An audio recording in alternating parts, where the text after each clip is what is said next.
Good morning, afternoon, and evening, and everything in between. I'm the Canadian, back with another N-Scale review. Today, we're doing a 2-pack review, mainly because this is the company, I've only ever seen them sell stuff in 2-packs. It's another company that I've never really heard of until I had the first set, which was also a 2-pack. But that is not that first set. This is the second set I ever got for them. And this is the Canadian Pacific 3-bay offset hopper with extended sides for wood chip service. I'm going to lower this because, wow, that looks tiny. Okay, let's get into it. First things off is they are black, so with my lighting, I don't know if it's going to work. Let's see, I have a light here. Is this going to work? Oh, they took the battery out. No, the battery's in there.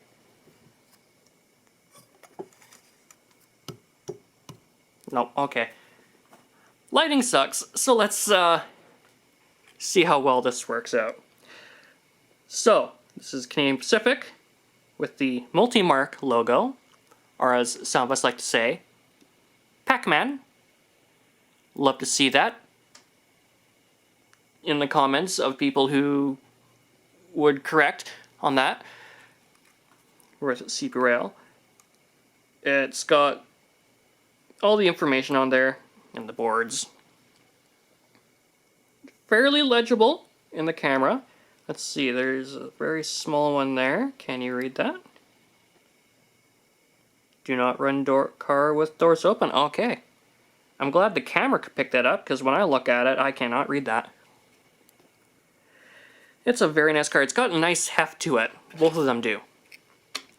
And so these cars are made by a company called Bluford Shops, and they are a very nice quality car.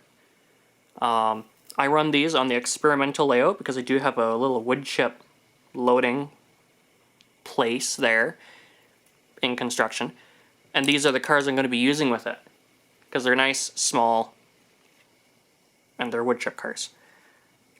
I don't really think you see many of these types on the roads anymore. I think majority of them are all like the 72 foot, I think is how big they are, the 60 foot. Like the BC Rail types, and even then I don't really see many of them because out here, our plants are shutting down, so you're not really seeing a lot of those types of cars. The load, which is very nicely replicated, is removable. It just pops in and out. No clips or anything, just sits inside the well. And if you can see in there, there is inside detail. There are some gaps in there where light does get through. I'm not really bothered by that because I'm not going to be flashing lights in it or anything. But yes, okay, there's a little bit of lighting there. You can see the detail in there of the bays and inside the hatches. Now the frame of this is metal, and that's what gives it the weight, and the wheels on it are metal as well, and I've taken the wheels off, and they're, compared to like Atlas or Fox Valley metal wheels, these wheels are actually quite heavy. So I don't know if they're different from other companies, or maybe I'm just losing it. Wouldn't be the first time, but I mean, as long as it gives the weight and it stays on the track, I'm good. But anyway, let's go look at the bottom of the car here. There's the metal wheels on trucks.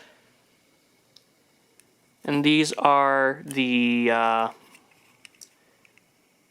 forgot what, they do have the journal boxes on them. I will probably swap them out for roller bearings, but for now they're going to stay on. They are held in with Microtrains type pegs, and they are equipped with Microtrains body-mounted couplers. There's not much in the way of hosing underneath, but on the ends you do have some detail with some hoses there as well. And then you can see the hopper ends. You got the inside support as well as the outside cage. And then they did replicate the extension quite nicely here. It's not like it's riveted, it's more almost like a welded. But all the stanchions on here are molded on. The brake wheel is separately applied, and all the brake assembly here is molded as well. Both cars are the same, except for the road number. We got 356001 and 356014.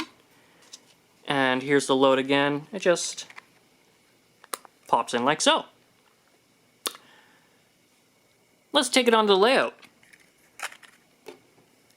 Please hold while everything gets jumbled and the camera shakes as I have this kind of a setup. And just and the supervisor has a nap in the hallway.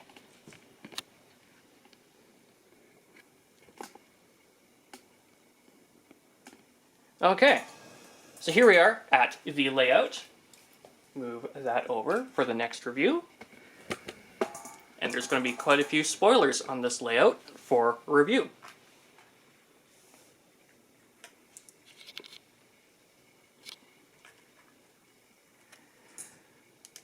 So getting them on the track is quite easy, and it does roll quite nicely. Oop. I found no resistance in the wheels, even if there has been something that has gotten caught in there, like dust or animal hair, because, you know, for those of us that have pets, that is an inevitable sacrifice to make. But yes, they do roll quite nicely. And when you turn, going through a turnout here,